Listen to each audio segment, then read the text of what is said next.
Hey guys, Chef Jason here, Ace Hardware grilling expert. Have you ever wanted to know how to do your entire meal at the same time on your big green egg? Today, we're gonna do that. That's right, we're gonna start with the potatoes, move into the chicken, add our broccoli, but it's all gonna finish together because we're gonna choreograph our entire meal to be done at the same time on our big green egg. So first things first, it is time to do prep work here in the kitchen, and then we'll get the egg outside, get that started. But tell you what, super fast, super easy, very, very helpful.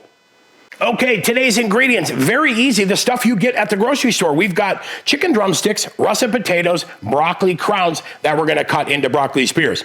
Very important to remember, make sure your potatoes are the same size, your drumsticks or chicken legs are the same size, and then you cut your broccoli the same size. That way they cook evenly. Now, we're gonna use a little bacon grease on the potatoes and the chicken legs to act as a binder for the SPG rub and the chicken rub. We'll do a little bit of oil and SPG rub on the broccoli, and then Vidalia onions, sriracha barbecue sauce as an option with the chicken legs to make dinner a little more adventurous. All right, that's ingredients. Let's show you how we get the prep done. All right, first thing we did is we went ahead and washed and dried the potatoes. Then we went through with a fork and just kind of pierced them a few times to get some things cooking a little bit faster. I always feel like they cook a little faster. We're gonna take our bacon up now and just make a light coating, just like that, right? Not too heavy, but we'll make a light coating on the potatoes and back onto our pan like so. This is gonna help add some moisture, help those guys cook evenly, and then we will go ahead and season them up with that SPG rub. Like we always say, season as light or as heavy as you prefer. Okay, so for chicken drumsticks, AKA chicken legs, I'm gonna grab a little bit of that bacon up again. I'll put it in both hands like that, and I'm just gonna go through here and rub a light coating on here. The cool thing is the legs are nice and cold, so that bacon fat will stick to them, and we're just trying to get a little bit on here, right, to act as a binder so that we can go through and season them with the chicken rub. All right, so let's prep the broccoli. What I like to do is just pull any of the leaves off. We don't need any of those leaves off. Go around, make sure they're gone. I like to trim that little stalk end, get that out of the way, and then see how this crown is pretty big, right? We're gonna break it down. So what I actually will do is I'm gonna try to get 3 out of here. So we'll cut it that way, and then as you can see what I did, cut it that way, and I just split it. So we've got those crowns now cut into spears. We'll do the same thing on this side, and then we'll drizzle them with a little bit of my avocado oil blend and season them up. You know what we say, as much or as little as you like. All right, so we did what we always do. We go through here and stir that charcoal, get that ash off,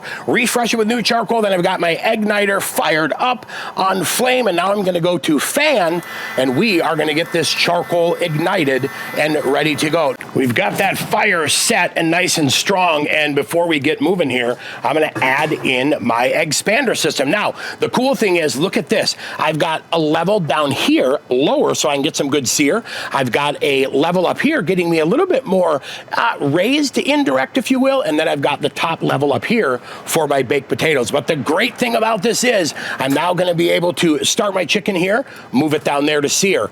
My broccoli, my baked potatoes, everything at once. So fire is established. Let's go ahead and close this now. We'll adjust the top and the bottom to hit and maintain 350 degrees. We are sitting right at 350, and it took us about 40 minutes to get there. Now, you can see we've got that beautiful multi-level, so we're gonna start potatoes right here on the top. Now, we know potatoes take about 50 to 60 minutes, so we're gonna leave these alone for 30 minutes, and then we'll come back and check on them here and see if it's time to add the rest of our stuff.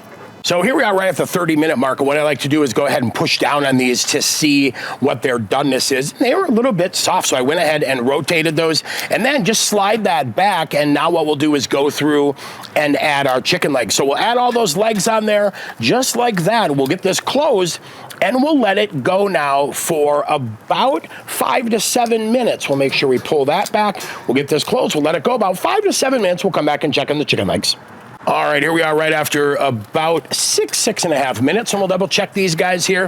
What I wanna do is go ahead and flip these now. We're just trying to get even cook on both sides before we bring them down and get them closer to the heat. So now we're gonna go ahead and let them go another 7 minutes on this side here. So we'll pull the potatoes back, we'll close it, we'll see you back in 7 minutes. 112 on that guy.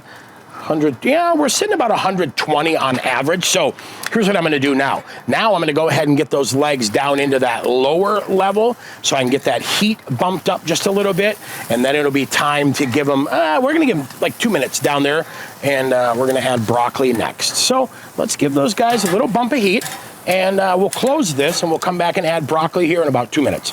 All right, here we are right after 2 minutes. So I'm gonna try to do this and not have my arm to the camera, but we're gonna go ahead and rotate those and start that second side of cooking like that. Come on, right, like that. There we go, like that. And now, guess what? We're gonna go ahead and get that broccoli in here so we can get that starting to char as well. So pretty solid right now. What we're gonna do is basically judge this chicken on doneness, and we're looking for that 165. We will come back in 3 minutes and check on it here real quick, and probably flip that broccoli too. Okay, after that initial 3 minutes on the broccoli, let's take a look here. Those potatoes are delicious. Now, you can see we're already getting beautiful color on that chicken, and that broccoli is starting to get dark green, which means we're getting a little bit of moisture release, and look at that, we're getting a little bit of char. So we'll go ahead and flip the broccoli, and we'll rotate all that chicken as well, and we'll keep tracking temperature here until that chicken hits that 165 degree doneness. But I'll tell you what, get back there. I am very happy. This is such a cool way to do it, and we're doing a little collab. Look at that. We are done. It is time to get everything out of here onto the sheet pan, and we will see you in the kitchen. Oh, how delicious does that look right there? We're done. 53 minutes total cook time. Okay, if I do the math here, yeah, 53 minutes. How amazing is that? 53 minutes to create our entire meal on the egg expander, which is available for your large and extra large Big Green Egg. Absolutely a have-to-have egg accessory. Now, speaking of other have-to-have accessories, stay tuned because coming up, I have my plancha video. That's right. We're going to show you how to use the plancha on your Big Green Egg. Another have-to-have. And speaking of have-to-have, I'm pretty certain I'm going with broccoli. I have to have broccoli. Cheers. I mean, come on.